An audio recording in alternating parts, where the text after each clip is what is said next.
Okay. So one of the things I'd really love to get better at is step 4. Step 1 is ask. Contrast helps you. Step 2 is source answers.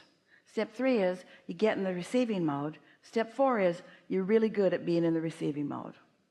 Funny that step 4 is just being good at step 3, but step 4 is just mastery of it. You care about feeling good and you're playing the satisfaction game. And then step 5 is really our favorite step. That's when you are back in a contrasting moment and you're still happy.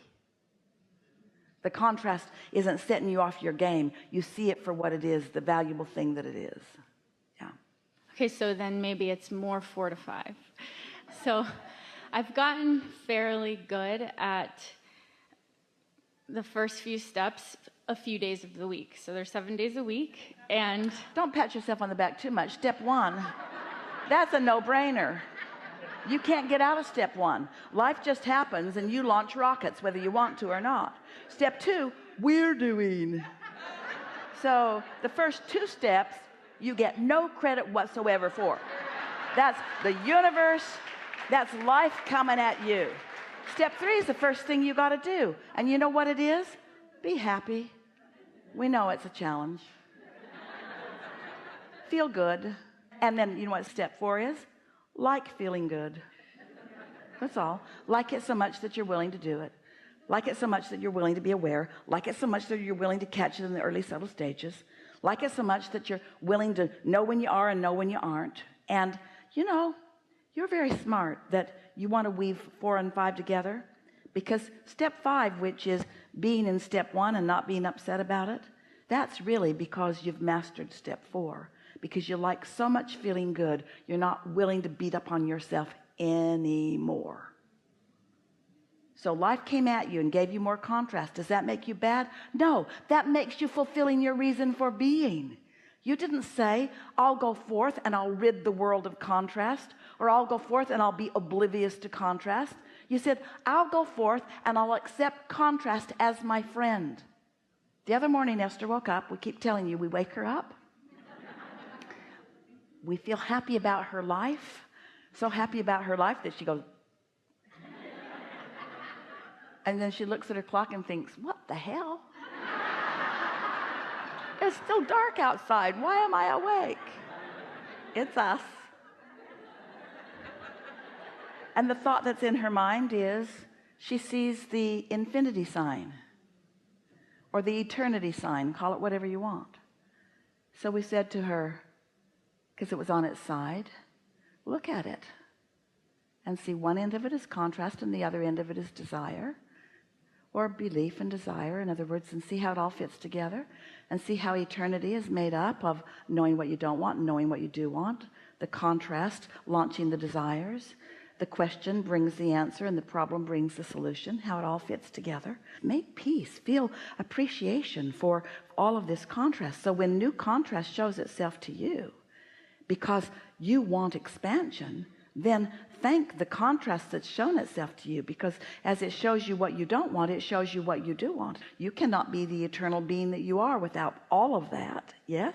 And so doesn't it make you want to make peace with it? And there's some rascal upsets you and you think, that was rude and unnecessary. I don't like being upset. Or you could think, oh, you've just helped me launch another desire, another clarifying aspect to my expansion, which I must have because of all the things that I am. Eternal is the most significant. And without something that causes me to ask, then I would cease to be. And since I cannot cease to be, then thank you for the direction along the way. Thank you. Thank you for the focus. For the focus that I get to now define. Thank you for the question or the problem that is now causing me to focus in the direction of the answer or the solution. Thank you for producing more impetus for my life, which I love. That's step 5. Yahoo! Somebody to hate. For just a minute until I realize that's not who I am. So I got to work this out because I hate you because of the way you're behaving. When I look at you, I feel hatred because of who you're being. And I also feel disembodied from who I really am. I also feel complete disconnection from the love that is me. So now I got some things to think about. My hatred of you or the true love that is me, which means I either got to get my attention off of you or I got to find some things about you that I can appreciate. And as you find things to appreciate about the most egregious of beings, you come into true ownership of who you are, and the universe expands because you and they have helped you to focus into what is really wanted, you say. So Can you help me with a little more specifics on exactly that? yes, Okay, so I work out of the home 5 days a week, and that is where I'm able to flow fairly well. Then the other 2 days of the week I'm home. I have 2 beautiful children, and my elder son is on the severe end of the autism spectrum. So I already believe that we chose each other to expand and all of that, and I see the perfection in the situation. I know that this is for my benefit. when you step back far enough, you always see it. When you get up close to it, sometimes you forget. Yes. So being up close, and every day, every Monday through Thursday, I'm like, okay, tomorrow's Friday, and I'm going to master this. And You just said to us that step 4 is what you're after. And so isn't it logical that you would live in a situation where the mastery of step 4 is being helped along by day-to-day experience? okay, so okay, so I'm in this situation where there's very intense contrast after contrast after contrast, like all day long. And it's almost like I feel like I don't even have the control anymore. Let us explain something to you. You're going to like this because we have not said this before. So you're causing the universe to expand here with the clarity and intensity of this question. So just relax and let's take this new step forward together. So all things are expanding. We talked about that. And the intensity of what you're living is causing a lot of desire. And the difference we've already clarified between you and your human perspective and your inner being in its spiritual, vibrational, non-physical beingness. The only difference between you is that your inner being is disciplined, is not the right word, but it's the closest one Esther can find. It's really practiced, kind of like the step 4 that you're reaching for, in holding the vibration of love and well-being regardless of what is being observed. So the way that you and your inner being work so well together, each of you, is that you came where you can freak out, and in your freaking out launch new desires, and your inner being watches you come and freak out but never freaks out and never loses connection with source. Does that make sense to you? So there's always this steady vibration of resources and of answers to questions and solutions to problems that is available to you. So you're discovering through what you call contrast improvements, and your inner being is taking the improvement and becoming the improvement and experiencing the positive evolution, which is what this well-being and goodness of the universe really is all about as a result of what you're living. Now you might say, well, I don't like so much being the guinea pig that's out here in the trenches that's throwing the good stuff your way, inner being. And in a way we can see why it might feel that way to you, but as you reach into these new places, you ask for new things, and your inner being always is the vibrational equivalent of what you've asked for. We're getting to something really important here.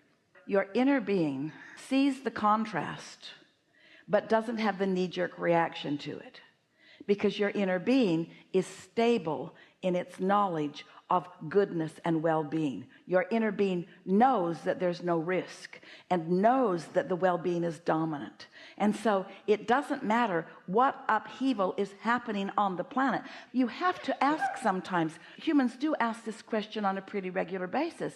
If there is a source energy, or what we as man want to call God, then why does God allow all of this chaos and all of this suffering? Why is that even allowed? Why are we allowed to have suffering? And the answer is because you have free will in order to produce new desire. It's all part of the process, and because you have guidance that will always lead you into the solution that the problem has helped you point toward. Did that make some sense to you? So the difference between your inner being and you is that your inner being always holds steady to the solution, to the love, to the answer to the question, no matter what you are doing. That's where your inner being is. So when your desire is as you just told us it was, when your desire is to feel the feeling of alignment more than it is to fix any problem, then you will see the problems as your inner being sees the problems, and instead of looking like problems, they will look like opportunities. Instead of suffering within them, you will revel within them. Are you following us at all?